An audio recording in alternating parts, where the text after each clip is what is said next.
Assalamualaikum warahmatullahi wabarakatuh. Saya Windy Amelia dengan NIM 11910822943 dari Prodi PGMI 6C.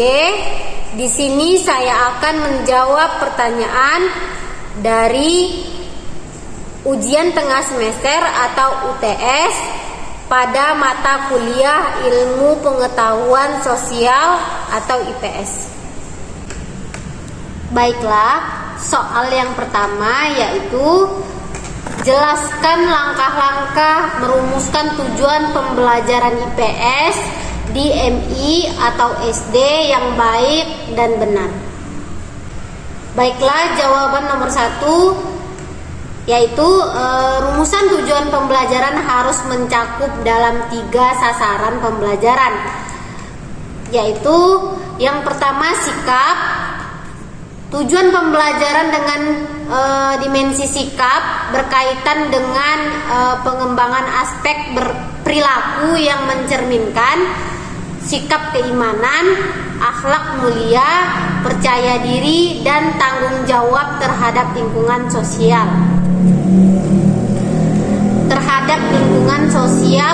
Dan alam.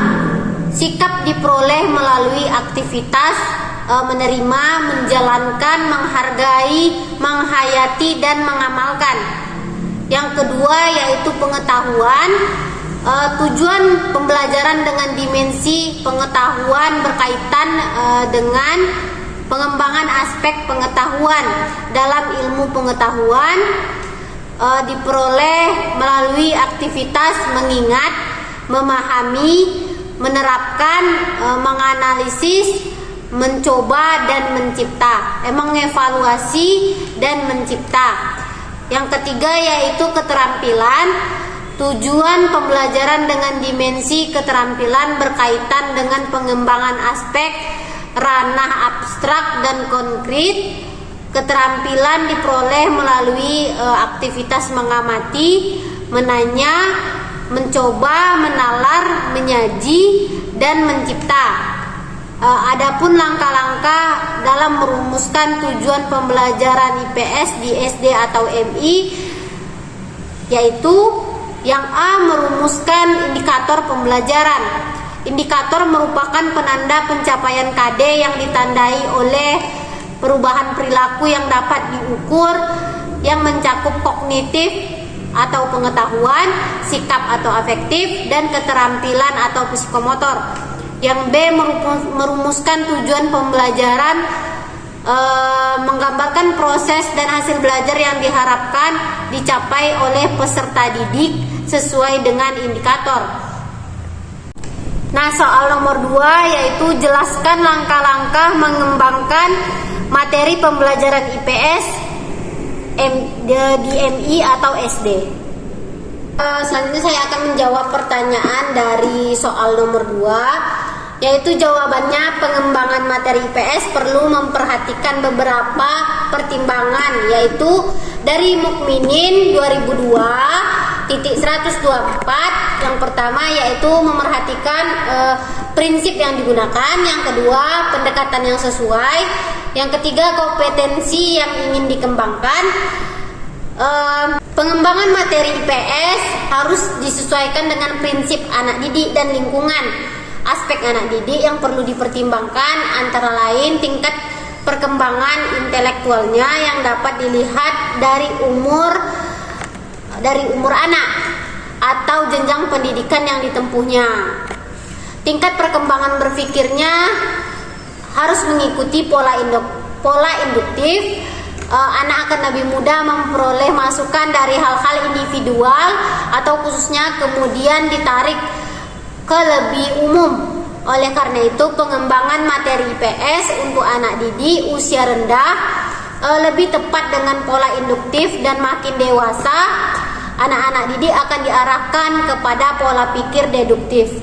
Konvergensi dari kedua pola induktif dan deduktif merupakan kerangka berpikir ilmiah tingkat tinggi. Nah, dan soal yang ketiga yaitu jelaskan cara memilih dan mengembangkan media pembelajaran IPS di MI atau SD yang mampu meningkatkan minat belajar siswa. Baiklah, di sini saya akan menjawab pertanyaan dari soal nomor 3, yaitu media dipilih berdasarkan tujuan instruksional dalam pembelajaran yang telah ditetapkan. Yang kedua, tepat untuk mendukung isi materi pelajaran yang sifatnya fakta, konsep, prinsip, atau generalisasi. Yang ketiga, praktis, luas, dan bertahan. Media yang mahal dan memakan waktu yang lama untuk memproduksinya bukanlah jaminan sebagai media yang terbaik. Yang keempat, guru tampil menggunakannya. Yang kelima, pengelompokan sasaran. Yang keenam, mutu dan teknis. Sebagai upaya untuk mengembangkan kemampuan tersebut, diperlukan alat bantu pembelajaran yang yakni diantaranya media belajar yang tepat dan efektif yang dapat menciptakan suasana belajar yang kondusif dan mendorong keberhasilan proses pembelajaran. Media merupakan salah satu faktor yang dapat meningkatkan pemahaman siswa. Dengan menggunakan media pembelajaran, proses belajar mengajar akan lebih efektif karena suasana belajar akan menyenangkan dan dapat meningkatkan pemahaman siswa. Soal nomor 4 yaitu bagaimana cara membuat pembelajaran menjadi aktif, inovatif, kreatif, efektif, serta menyenangkan dalam pembelajaran IPS di SD atau MI. Baiklah, selanjutnya saya akan menjawab jawaban dari soal nomor 4. Caranya yaitu perlu mengembangkan strategi pembelajaran yang berorientasi pada siswa atau student center learning dan didukung oleh penerapan metode yang bervariasi pada serta pemanfaatan multimedia yang efektif agar siswa termotivasi untuk berpartisipasi aktif efektif dalam proses pembelajaran. Pembelajaran Paikemi adalah sebuah pembelajaran yang memungkinkan peserta didik untuk mengerjakan kegiatan yang beragam dalam rangka mengembangkan keterampilan pemahamannya dengan penekanan peserta didik belajar sambil bekerja, sementara guru menggunakan berbagai sumber alat bantu seperti media pembelajaran. Itu termasuk pemanfaatan lingkungan supaya pembelajaran lebih menarik, menyenangkan, dan efektif. Paikemi merupakan hasil modifikasi dari para praktisi pendidikan model-model pembelajaran yang sebelumnya bernama Paiken. Paikemi adalah singkatan dari pembelajaran aktif, inovatif, kreatif, efektif, menyenangkan, dan islami. Dan soal yang terakhir nomor 5 yaitu jelaskan cara Anda mengelola kelas yang siswanya dominan bermain dan tidak akur satu sama lain. Baiklah, selanjutnya saya akan menjawab pertanyaan terakhir yaitu dari soal nomor 5. Yang pertama yaitu atur ruang kelas yang bersih, rapi, cukup pencahayaan dan lingkungan sekitar kelas yang nyaman menjadi syarat mutlak agar suasana belajar menjadi kondusif. Yang kedua, buat aturan main. Membuat aturan main atau kontrak belajar di kelas akan sangat membantu guru menertibkan kelas. Yang ketiga, beri kepercayaan kepada siswa.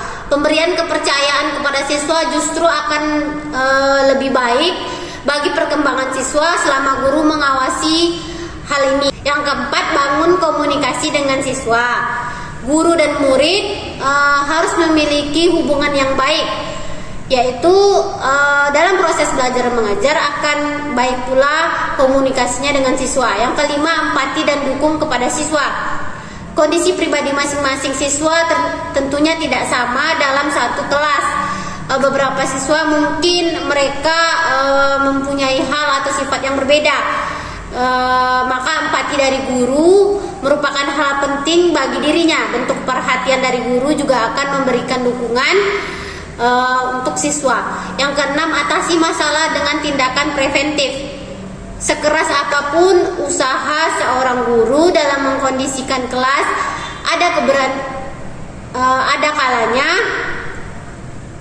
siswa memiliki potensi untuk berkonflik dengan siswa lain. Yang ketujuh, hargai usaha siswa. Bentuk penghargaan ini berupa pujian, setidaknya atas keberanian memberikan jawaban di depan umum, atau bisa dalam bentuk tepuk tangan. Yang kedelapan, variasi model belajar. Yang kedelapan adalah variasi model belajar.